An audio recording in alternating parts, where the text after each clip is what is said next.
Okay. Welcome everyone back from our first small cocktail break. As I said before in the opening, one of our big things is going beyond display. I mean, the pipes are being laid, and I think over the first 4 or 5 years of this industry, spent a lot of time, probably by necessity, talking about those pipes and arguing about the pipes and whatnot. And there's still a lot of that going on. But one of the interesting things is, what's going to end up going through these pipes. And so we're going to talk, this is one of our sort of hot topics in digital video and programmatic, and Matt Tracy, the Director of Direct Advertising Partnerships with BrightRoll, is with us. Matt, welcome. Thank you. I understand we're not going to be spending the next 10 minutes talking about Yahoo's acquisition of BrightRoll, just to get that out of the way, correct? My lips are sealed. I'm not allowed to say anything. Find Matt in the bar later. He's going to tell you all about it. And he's buying. They were bought for $640 million. So one of the things with BrightRoll, obviously, video going programmatic. Is this sort of a way to get at TV budgets, or is this a way to complement TV budgets? I mean, we look at it as more of definitely complementary. Especially with all the fragmentation, all the devices. We all know that users are on mobile. They're streaming, content in various ways. I read the other day that there's 10 million broadband-only homes, and so it used to be. Not only a few years ago that you could reach your entire audience with just a single television buy, right? And that's just really not the case anymore.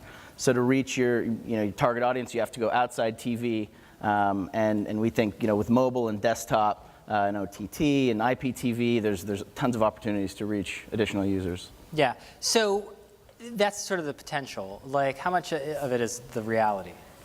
So we did a joint study with Nielsen just last month to kind of prove that point. And so we ran a bunch of different campaigns where advertisers took 15% of their television budgets and moved that on a mobile platform. And what we saw was actually pretty staggering. We saw that, hopefully I'm getting my numbers right, but I think it was an increase in 12% reach of target audience and an actual decrease of 14% of TRPs. So you're getting that efficiency, reaching that audience. Another thing that came out of that study, which I think is even more interesting, is that an advertiser who's paying to reach 70% of their audience on TV are paying up to $1.4 million just for one additional in-target point. Right, so that's incredibly expensive because you're trying to, bucketing all that, and you're trying to find that user. Whereas you can use mobile to actually find those users, and also desktop as well. So, is there a need? You mentioned, is there a need to move towards more of a GRP system for digital? I mean, that's tough. I don't think it's quite there yet, and I think that's because of mobile measurement. I think once the mobile measurement piece is there, then I think you can start to compare, apples to apples. So I was over at the challenge boards, and I was trying to sort through them for big topics, and I was glad a lot of them followed with, our trends around what we're talking about here. And a lot of them were, the biggest ones on the brands and the agency side were around transparency. That's, we're going to talk about what was on the boards in a little bit, but digital video, huge transparency problem? I mean, double-pronged. I think there's, on the programmatic side, right? I work at a programmatic video ad platform. I think the whole point of programmatic platform is you get that transparency. You know what you're buying, you know the cost of it, you get all the metrics associated with it. So I think, yes, on that side, using the platforms, I think maybe no in terms of the value chain, right? We've all seen the Lumascape, and we're talking about That was the first mention, Matt. What's that? That was the first mention. I'm not allowed. No. Well. So I think, the more players that are involved in a certain buy, obviously the effectiveness of one ad dollar diminishes. So okay. I would say yes and no. So you think it's more of the business model transparency side. What about the viewability? I mean, that was another, area that got a lot of stickies.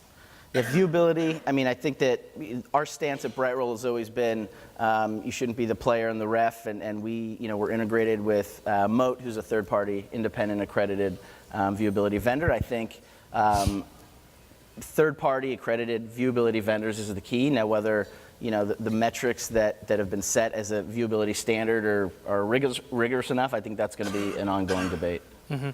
So another area that came up a lot over there was around, I don't know, I guess it's around that complexity thing you're talking about, but also around organizational challenges with trying to just, particularly when it comes to data strategy, with trying to figure out how to have in place a data strategy that works, particularly on the client side. Like, what are you seeing, like, when it comes to clients getting their sort of data house in order? Well, it's actually interesting. I think it's surprising. We found it surprising at BrightRoll, the amount of top 250 advertisers that really haven't even activated their data or are even using data. So I think how we work with them, the first step is just to kind of get in the game, right? And whether it be just basic site retargeting plus add on some CRM data. And then start using a DMP to start aggregating all the data and making sense of the data, and then figuring out which data is important to them, what's going to drive efficiencies, and then using a programmatic platform or a DSP to then be able to action on that data and spend against that data and continuously learn. Not campaign data as well is going to be important as well. So a lot of trial and error, but I think more and more companies are starting to think about that, and that's how we try you to see that being controlled on the marketer side, not on the agency side. From what we've seen, I think marketers have taken an increasingly larger interest in onboarding their own data and owning that data and trying to learn about that data. A lot of marketers are hiring data scientists and quant people just to make sense of all this data and figure out which is important. So I think there's still a long way to go from what we've seen. So you think that will change the nature of the sort of client-agency relationship?